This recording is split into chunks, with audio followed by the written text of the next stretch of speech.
Happiness begins when you let the wrong people go, not because you have become cold, not because your heart has learned cruelty, but because your spirit has finally learned truth. There comes a season in every life when the soul grows weary of bending itself into shapes it was never meant to take. A season when you realize that love should not feel like a battlefield and loyalty should not feel like a prison. That season arrives quietly. It does not knock loudly at the door. It simply stands inside you one day and refuses to leave. For a long time, many of us are taught that endurance is noble. We are told to stay, to hold on, to forgive again and again, even when forgiveness is being used as a weapon against us. We are praised for patience while our joy is quietly drained. We are applauded for loyalty while our dignity is slowly eroded. But there is a difference between patience and self-abandonment, between loyalty and self-betrayal. Wisdom lives in knowing when the cost has become too high. The wrong people do not always arrive looking wrong. They often come wrapped in charm, familiarity, shared history, and promises spoken with conviction. Sometimes they share your blood, sometimes they share your bed, sometimes they share your dreams for a while. They laugh with you, walk beside you, and call you by your name. But over time, something begins to feel off. You feel smaller in their presence. Your voice softens not out of kindness but out of fear. Your light dims so theirs can appear brighter. You begin to question your worth, your sanity, your right to feel what you feel.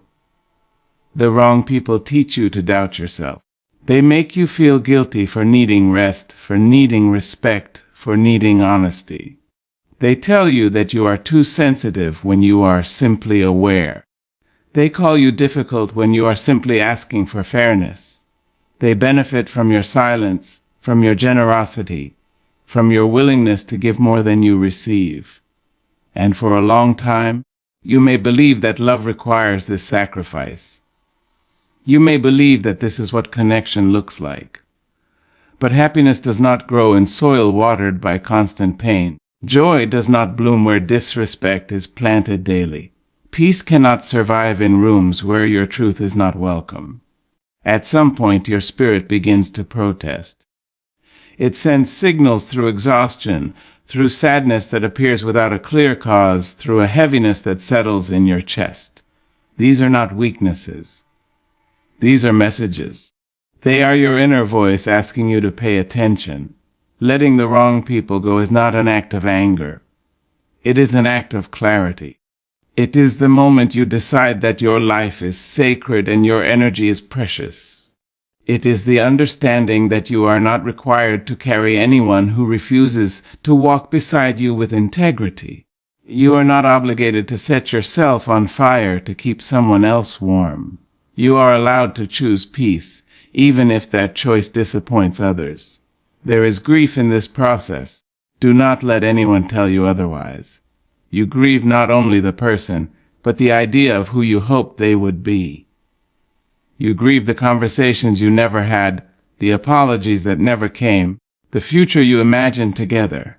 You grieve the version of yourself that stayed longer than necessary, believing things would change. This grief is real, and it deserves tenderness. But alongside grief comes freedom. A quiet, steady freedom that begins to stretch its limbs inside you. You notice that you can breathe a little deeper. You notice that your laughter sounds more like your own. You notice that the constant knot in your stomach begins to loosen. This is not coincidence. This is your nervous system learning safety again. This is your heart remembering what it feels like not to be on guard. When you let the wrong people go, you reclaim time. Time once spent explaining, defending, fixing, and hoping is now yours. You reclaim mental space once crowded with anxiety and second-guessing. You reclaim emotional energy once drained by imbalance. And in that reclaimed space, something beautiful begins to happen. You start to hear yourself more clearly. You start to want things again. You start to dream without fear of being mocked or minimized. Happiness does not arrive as a grand celebration the moment someone leaves your life. It arrives slowly, in ordinary moments. It arrives when you wake up one morning and realize you are not dreading a message. It arrives when you speak your truth and do not feel the need to apologize for it. It arrives when you choose yourself without feeling selfish. It arrives when peace becomes familiar rather than strange. There will be voices that question your choice. Some will say you changed. Some will say you became distant, proud, or ungrateful. Let them speak. Growth often looks like betrayal to those who benefited from your silence. Choosing yourself will always confuse those who expected you to choose them at your own expense. You do not owe anyone an explanation for protecting your well-being. Letting go does not mean you erase the past. It means you learn from it. You carry the lessons forward without carrying the pain. You learn how to recognize respect by how it feels in your body. You learn that love should not require constant justification. You learn that mutual effort is not too much to ask for. These lessons become your compass. As you release the wrong people, you make room for the right ones. Not perfect people, but aligned people. People who listen when you speak and do not punish you for honesty. People who celebrate your growth instead of competing with it. People who understand that love is not possession but partnership. These connections may arrive slowly, but they arrive with ease. They do not demand that you disappear to belong. You also learn to enjoy your own company. Solitude stops feeling like punishment and starts feeling like refuge. You discover parts of yourself that were buried under compromise. Your creativity returns. Your intuition sharpens. Your boundaries strengthen without hardening your heart. You realize that being alone is far better than being surrounded by those who make you feel lonely. Happiness begins to take root when you understand that not everyone deserves access to you. Access is earned through consistency, respect, and care. Love is not proven by how much you tolerate, but by how well you are treated. You stop measuring relationships by how long they have lasted and start measuring them by how healthy they are. Longevity without kindness is not success. There will be moments when you miss them. Memory has a way of softening sharp edges. In those moments, remind yourself why you chose peace. Remind yourself of the nights you cried quietly, the times you felt invisible, the days you questioned your worth. Do not romanticize what required you to abandon yourself. Missing someone does not mean they belong in your future. As you walk forward, carry compassion with you, including compassion for yourself. You did the best you could with what you knew at the time. Staying was not foolish, it was hopeful. Loving deeply was not a mistake. It was human. Now you know more, and knowing more allows you to choose better. Growth is not about regret, it is about evolution. Happiness is not loud. It does not shout its arrival. It settles into your life gently, like a warm light filling a room. It shows up as self-respect, as calm mornings, as laughter that does not feel forced. It shows up when you stop negotiating your worth. It shows up when you let go of those who could not meet you where you stood. In letting the wrong people go, you are not losing love. You are making space for a love that does not wound, a love that does not require you to disappear, a love that begins within you and flows outward naturally. You are choosing a life where peace is not a rare visitor but a permanent resident. And one day you will look back and realize that the moment you feared most, the moment you thought would break you, was the moment that saved you. Happiness began there quietly, bravely, when you chose yourself and let the wrong people go. Peace becomes possible when explanation ends, because the constant need to justify your existence is one of the quietest forms of violence against the self. There is a special kind of exhaustion that comes from always having to explain why you feel the way you feel, why something hurt you, why you chose differently, why you needed space, why you said no. It is the fatigue of carrying your truth into rooms where it is not welcomed, where it is dissected, doubted, or dismissed. Over time, that fatigue settles into the bones and teaches the heart to brace itself before it even speaks. From an early age, many people learn that their feelings require permission. They learn to package their pain in polite language, to soften their truth so it does not make others uncomfortable, to add footnotes and explanations just to be understood. They learn that silence is safer than honesty and that clarity often comes with consequences. So they explain again and again, hoping that the right words will finally earn respect, empathy, or care.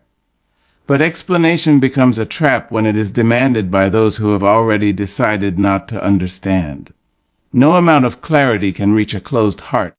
No amount of reasoning can soften someone who benefits from your confusion.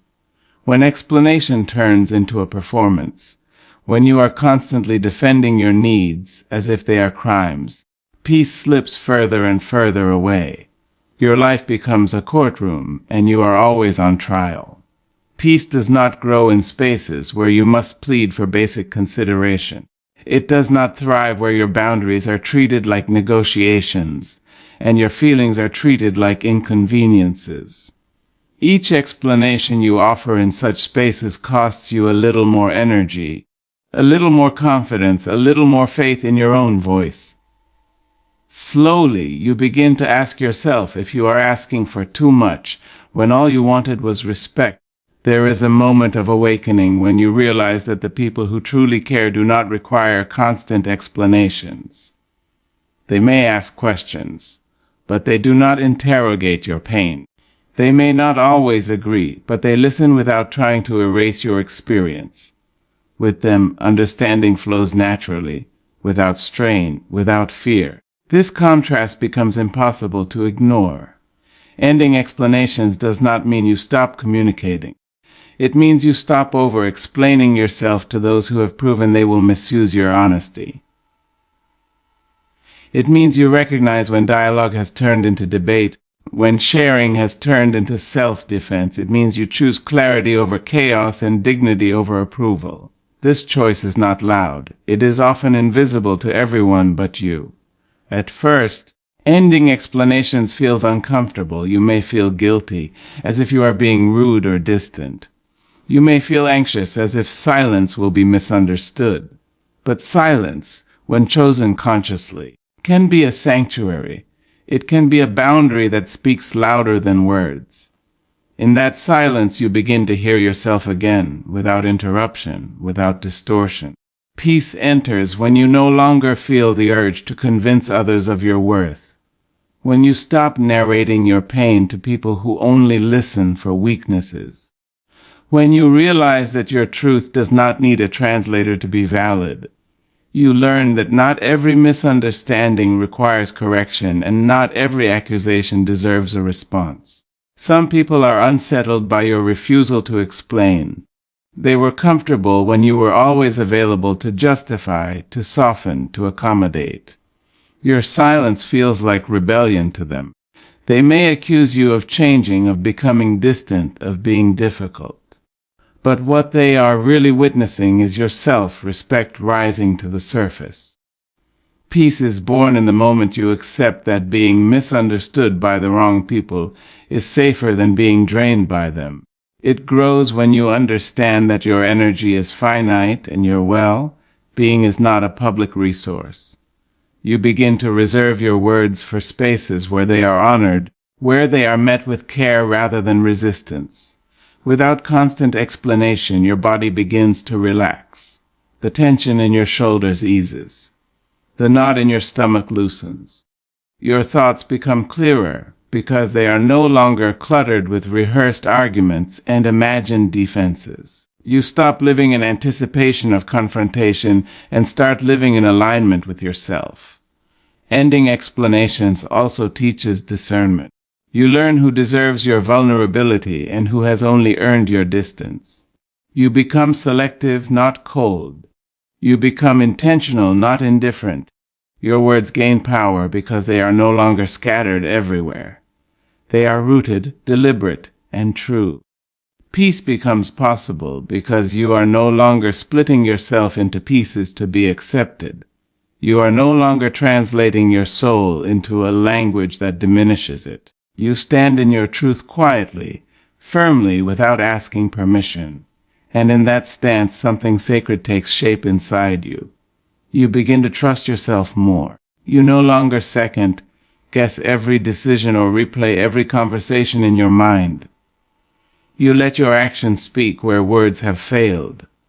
You understand that those who are meant to understand will, and those who are not were never your responsibility to convince. In this space, peace is not something you chase. It is something that settles in naturally.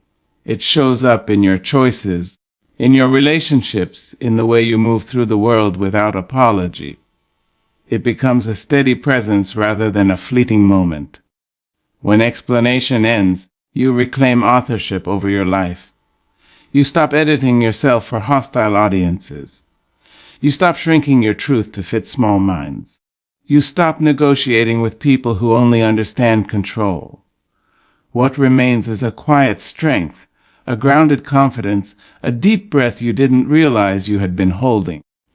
Peace becomes possible not because everything around you changes, but because something within you finally does, and you no longer feel compelled to explain why you deserve to exist as you are, to feel what you feel, to choose what you choose, to walk away when your spirit asks you to remain silent when words would only reopen wounds, to protect your inner world with the same devotion you once used to protect everyone else. Choosing yourself will offend those who benefited from your silence, because silence was never neutral. It was convenient. It kept the peace at your expense, maintained comfort for others while you carried the discomfort alone.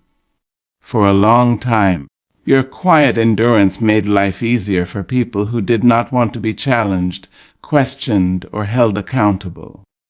Your silence became a cushion they leaned on, a permission slip they never had to ask for. Silence often begins as a survival skill. You learn early that speaking up can lead to conflict, rejection, or punishment. So you observe, adapt, and swallow words that sit heavy in your chest. You tell yourself it is maturity, patience, understanding. You convince yourself that love means overlooking what hurts and loyalty means staying quiet. And sometimes in the beginning that silence protects you. It helps you stay connected, included, accepted. But over time, silence stops being protection and starts becoming erasure. You notice how your needs are always postponed, how your feelings are always secondary, how your discomfort is treated as an inconvenience rather than a concern. You watch how easily others make decisions that affect you without consulting you, because they have learned that you will adjust. Your silence teaches them that you will always bend. People who benefit from your silence rarely see it as sacrifice. They see it as agreement. They assume your quiet means consent, your endurance means approval, your patience means permission. They build expectations around your lack of resistance. They grow comfortable in a version of you that absorbs tension so they never have to feel it themselves. Choosing yourself interrupts that comfort. The moment you speak, set a boundary, or step away, the balance shifts. What once felt smooth now feels strained. What once went unchallenged is now questioned. And for those who relied on your silence, this change feels like a threat. Not because you are doing something wrong, but because you are no longer doing what benefited them. Offense is often the first reaction. Not reflection, not curiosity, but offense. You are accused of changing, of being selfish, of becoming distant or difficult. Your growth is framed as betrayal. Your boundaries are labeled walls. Your self-respect is mistaken for arrogance. This reaction reveals more about the loss they feel than any flaw in your choice. When you choose yourself, you are not attacking anyone. You are simply redirecting energy that was once poured outward back into your own life. But for those who depended on your constant availability, this redirection feels like abandonment. They miss the version of you that stayed quiet, that made room, that absorbed discomfort without complaint. There is a strange expectation placed on kind people to remain endlessly accommodating. The moment kindness develops a backbone, it is no longer recognized as kindness at all. It is seen as defiance. Your refusal to stay silent exposes dynamics that were never meant to be examined. It forces others to confront behaviors they were comfortable continuing. Choosing yourself requires courage, because it often comes with misunderstanding. The people who truly know you may understand, but those who benefited from your silence may never try to. They may rewrite the story to protect their comfort. They may focus on your reaction instead of their actions. They may minimize what you endured and magnify the moment you finally spoke. There is grief in this realization. It hurts to see how quickly your value is questioned when you stop being convenient. It stings to recognize that some connections were built more on your compliance than on mutual respect. But clarity, even when painful, is a form of freedom. It allows you to see relationships as they truly are, not as you hoped they would be. Choosing yourself does not mean you become loud or aggressive. Sometimes it is simply a quiet withdrawal, a decision to stop explaining, a choice to no longer volunteer emotional labor, a willingness to let others feel the discomfort you once carried alone. Even this quiet shift can be deeply unsettling to those who relied on your silence. Your voice changes things, even when it trembles, even when it is brief, even when it is simply a no where there used to be a yes. That change disrupts patterns that were built around your compliance. And disruption often feels like offense to those who preferred the old arrangement. It is important to remember that offense is not always evidence of wrongdoing. Sometimes it is evidence of growth. Sometimes it is the sound of a boundary being placed where access once existed without limits. Sometimes it is the discomfort of someone realizing they can no longer take without giving. As you choose yourself, you may feel tempted to explain, to justify, to soften the impact of your decision. This impulse comes from the same place your silence once lived, a desire to be understood, to be liked, to be accepted. But not everyone is entitled to an explanation, especially those who ignored your quiet signals for so long. Your responsibility is not to manage others' reactions to your healing. It is not your job to make your growth comfortable for people who were comfortable with your pain. You are allowed to outgrow roles that required you to disappear. You are allowed to disappoint those who only supported you when you were silent. Choosing yourself also means learning to sit with the discomfort that follows. The awkward conversations, the distance that forms, the silence that replaces noise. This discomfort is temporary, but the self-respect you build by honoring yourself lasts. Each time you choose your truth over approval, your relationship with yourself deepens. There will be moments when you question your decision, when guilt creeps in, when you wonder if staying quiet would have been easier. In those moments, remember what silence cost you. Remember the nights you felt unheard, the times you swallowed words that needed air, the exhaustion of always being the one who adjusted. Your voice is not an attack. Your boundaries are not punishment. Your self-choice is not cruelty. They are corrections. They are realignments. They are signs that you are no longer willing to disappear for the comfort of others. Choosing yourself will offend those who benefited from your silence, but it will also attract those who respect your voice.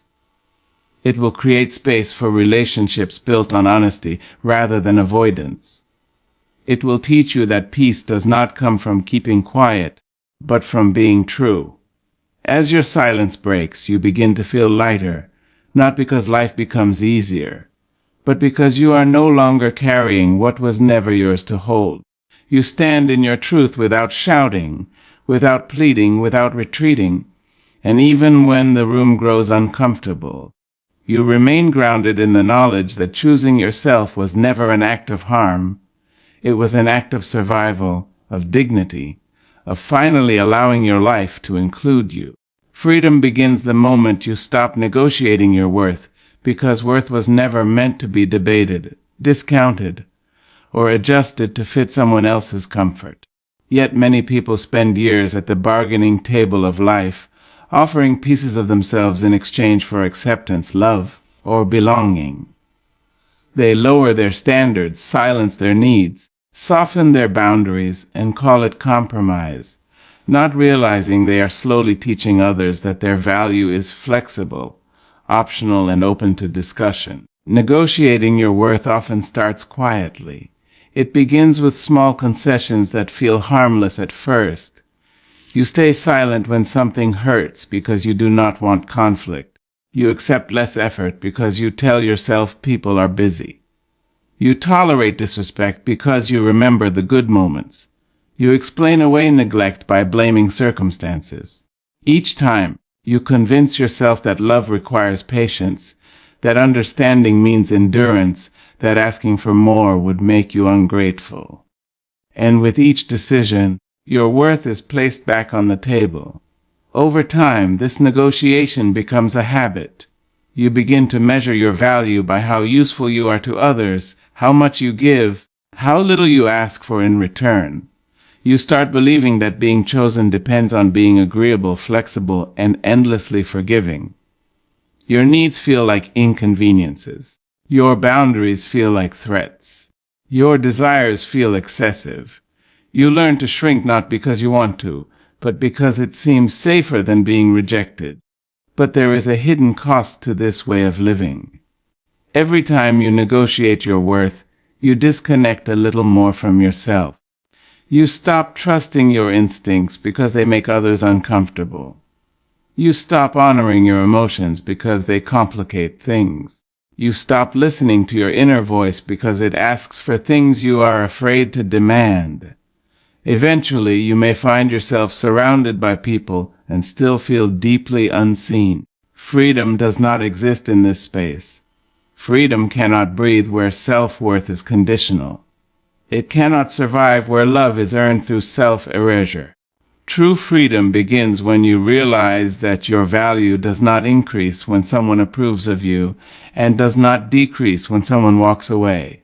It is inherent, steady, and non-negotiable. Stopping the negotiation is not an act of arrogance. It is an act of alignment. It is the moment you decide that your life is not a marketplace and your soul is not a product. It is the understanding that you do not need to convince anyone of your humanity. You simply are. At first, this decision feels uncomfortable. You may feel exposed without the habit of over-giving. You may feel guilty for saying no without an explanation. You may feel anxious when you stop chasing validation. This discomfort is not a sign that you are doing something wrong. It is a sign that you are breaking a pattern that once kept you safe but no longer serves you. When you stop negotiating your worth, some people will resist. They were comfortable when you overextended yourself. They benefited from your silence, your flexibility, your willingness to settle. Your refusal to bargain feels like defiance to them. They may accuse you of changing, of becoming selfish, of being difficult. But what they are really reacting to is the loss of access they once had to a version of you that did not protect itself. Freedom grows in the space where you no longer feel the need to explain why you deserve respect, where you no longer justify your boundaries, where you no longer apologize for taking up space. You begin to move differently. Your words become fewer but stronger. Your choices become clearer. Your relationships become more honest even if they become fewer. Stopping the negotiation also reshapes how you see love. You no longer confuse intensity with intimacy or attachment with care. You understand that real connection does not require you to abandon yourself. You recognize that anyone who truly values you will not ask you to prove your worth by suffering. Love becomes a place of mutual recognition rather than constant effort. As your sense of worth stabilizes, your tolerance for mistreatment fades. You no longer argue with people who misunderstand you on purpose. You no longer chase closure from those who avoided accountability. You no longer wait for others to see what you bring to the table. You quietly get up and leave tables where you are not being fed respect. Freedom also changes how you relate to yourself. You stop speaking to yourself harshly. You stop measuring your success by how much you endure. You stop punishing yourself for having limits. You begin to rest without guilt. You begin to choose joy without justification. You begin to honor your intuition even when it leads you away from what is familiar. There is a deep peace that comes with no longer negotiating your worth. It is the peace of knowing that rejection does not define you. It is the peace of understanding that loneliness is temporary, but self-betrayal leaves lasting scars. It is the peace of standing firmly in who you are without asking permission. Freedom shows up in quiet ways. It shows up when you no longer rehearse conversations in your head, when you stop trying to be understood by those committed to misunderstanding you, when you no longer feel the urge to overperform for love, when you allow people to meet you where you are instead of chasing them where they refuse to stand. This freedom is not dramatic. It does not announce itself. It settles into your life slowly, through consistent choices that honor your well-being. It grows each time you choose honesty over approval. Each time you walk away instead of explaining. Each time you trust that what is meant for you will not require you to negotiate your worth. You begin to realize that the most powerful statement you can make is not spoken at all. It is lived. It is the way you show up with self-respect, the way you leave situations that diminish you, the way you remain rooted in your values even when it costs you comfort, the way you refuse to accept love that comes with conditions that erase you. Freedom begins the moment you stop negotiating your worth, because in that moment you reclaim ownership of your life. You step out of survival mode and into self-trust. You stop waiting for permission to be whole. You stop asking others to confirm what you already know deep within yourself. You stop treating your existence like something that must be justified. And in that space, something unshakable forms. A quiet confidence, a steady knowing, a sense of inner freedom that no one can grant and no one can take away, because it was never theirs to begin with,